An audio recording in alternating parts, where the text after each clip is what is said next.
1% of dudes rapping, they ain't nice as me. 98% ain't live the same type of life as me. The judge gave me life and then they sent me where the life is be. That level 4 with depth and vice, the type of stuff they like to see.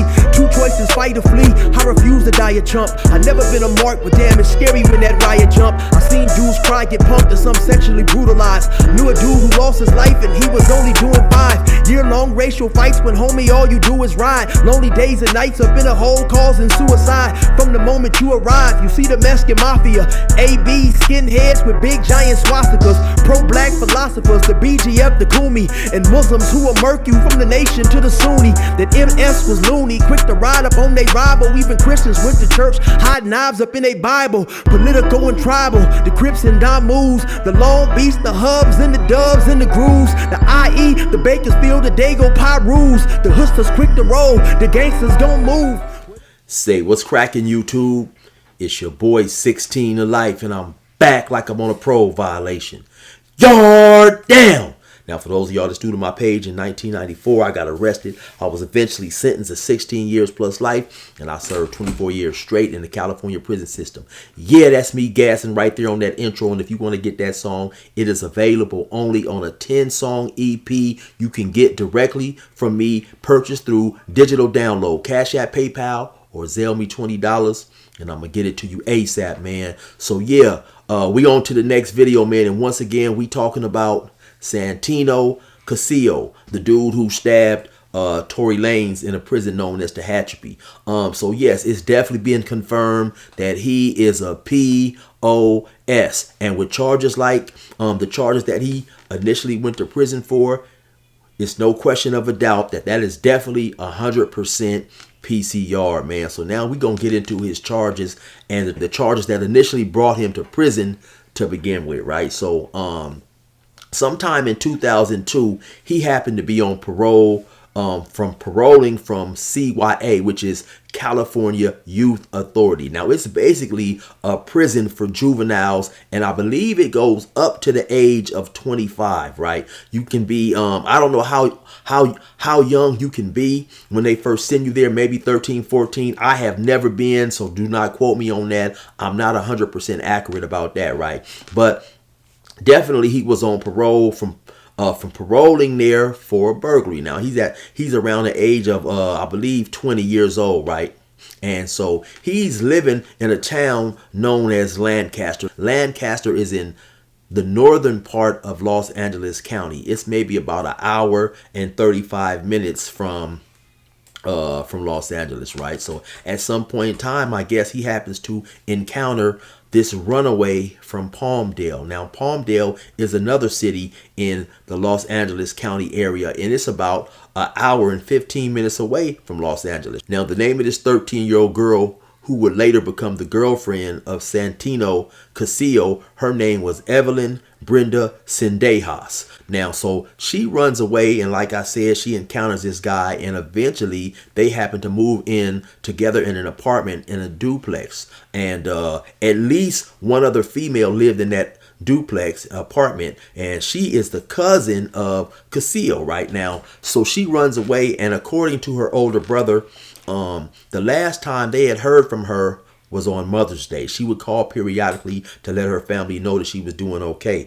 She was murdered, I believe, on June the 12th, 2002, if I'm not mistaken. I might be a little off about that date, right? June the 12th, June the 9th, somewhere around there in 2002. But I believe it was early June the 12th when they found her body, right? Now, according to the documents that I read, you had two individuals testify against Casillo, and they was both relatives of his. Basically, they were getting ready to go out, I guess, have a night on the town, whatever they was going to do, right? And so at some point in time, there is an argument between the 13-year-old and the individual who stabbed Tory Lanez. The other two individuals who were there, they said they stepped outside to smoke a cigarette to give them some space, whatever. Now, as they're outside smoking their cigarette or doing whatever it is they was doing, at some point in time, they hear loud gunshots. And so one of the ladies testified that She ran back in the house and she immediately grabbed her children who were in there watching cartoons, and she fled the apartment. The other relative who testified said she went to the door to listen and to see if she heard anything. Once she didn't hear anything, she grabbed her purse. She got up out of there. She went to a hotel somewhere, started using meth, and later that night or the next day reported what had happened to the police. So apparently what had happened is Santino, for whatever reason, became enraged with the 13-year-old. This 13-year-old is his girlfriend. So this dude is living with a minor, living with a 13-year-old. They're living in an apartment together, and that's his girlfriend, right? So for whatever reason, he gets upset. This dude pulls a shotgun, of all things. Yes, a shotgun, and shoots her from relatively close range in the face. Now, according to the coroner's experts who testified at the trial, he shot her so closely that it put blood and tissue spray was plastered on the wall due to the results of this shooting. He also testified that she had some gun residue on her hands, which could indicate that she either touched the weapon or she possibly put her hands up to block the weapon when he pointed at her. Nevertheless, he shot her, he killed her. Eventually, he runs out. When he runs out, I guess he encounters one of the relatives that testified against him. She claimed his face was extremely pale, and he said he had to get out of there.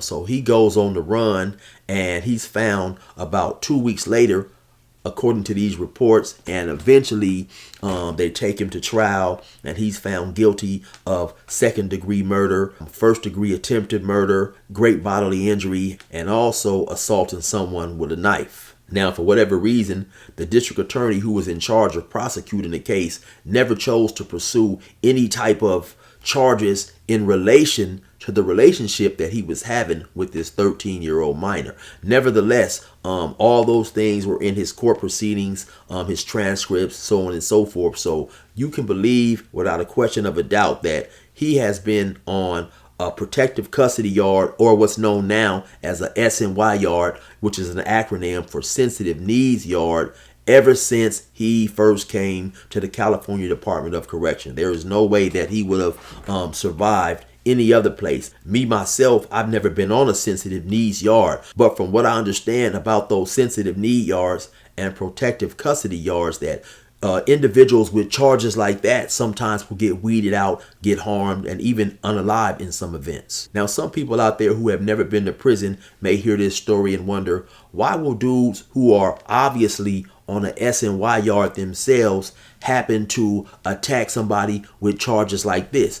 Because even though certain individuals find themselves on an SNY yard, a great percentage of them may not be there for charges that are similar to what this individual was charged with, harming, touching children, doing things like that a lot of people, regardless of who they are, criminal record notwithstanding, disagree with, right? Some individuals happen to find themselves on these type of yards for a plethora of different things. It can go from anywhere from drug debts, gambling debts, you disrespect somebody, your car gets on you, you can be dirty politic and unfairly sent to one of these yards. Other people may be there because of disrespect. Maybe they got a little drunk, said a little something that they shouldn't have said, and the collective that they chose to run with just felt that they had to go.